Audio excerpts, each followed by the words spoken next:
Beaucoup prient. Oh Seigneur, délivre-moi de telle chose. Seigneur, je ne veux plus, je ne veux plus. Mais le jour où vous découvrez la cause, croyez-moi, vous avez fait la moitié du parcours. Vous avez la moitié de la solution déjà. Et c'est un exercice qui n'est pas facile.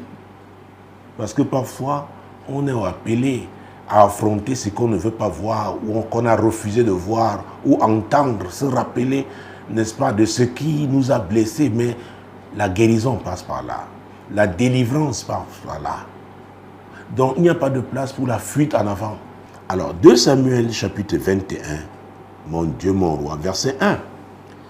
Du temps de David, il y eut une famine qui dura 3 ans.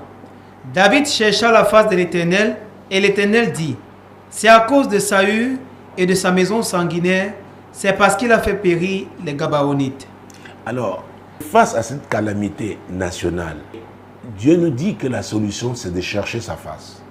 C'est-à-dire se tourner vers lui, véritablement, dans le jeûne, dans la prière, l'interroger, aller en profondeur. Et je vous dis, dans Matthieu 7, versets 7 et 8. Demandez et l'on vous donnera. Cherchez et vous trouverez.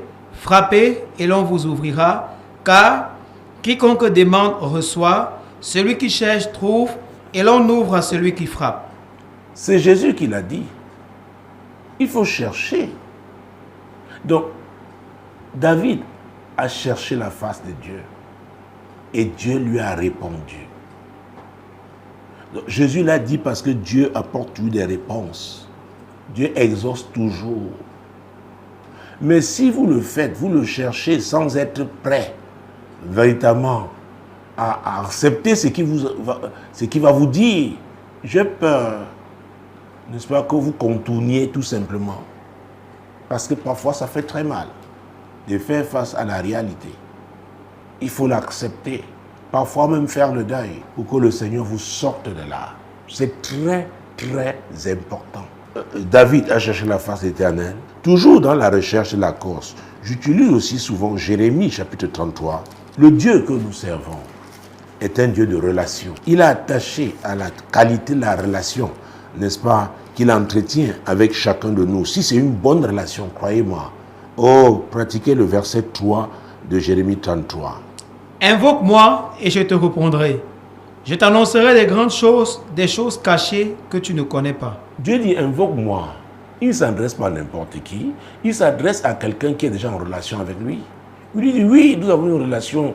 Mais maintenant, pour ce sujet qui te fait si mal, invoque-moi par rapport à ce. Sois précis, je te répondrai. Ce n'est pas une demande générale, non, ou généraliste même, non. C'est-à-dire que c'est précis, c'est spécifique.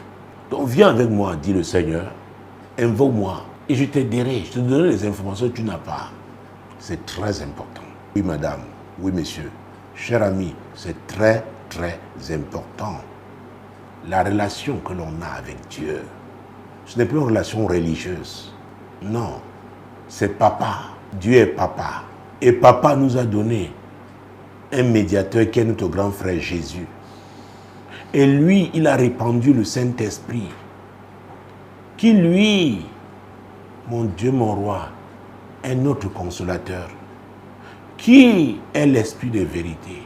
Qui lui nous conduit dans toute la vérité. Donc ce qui est profond et caché là, il va nous le révéler.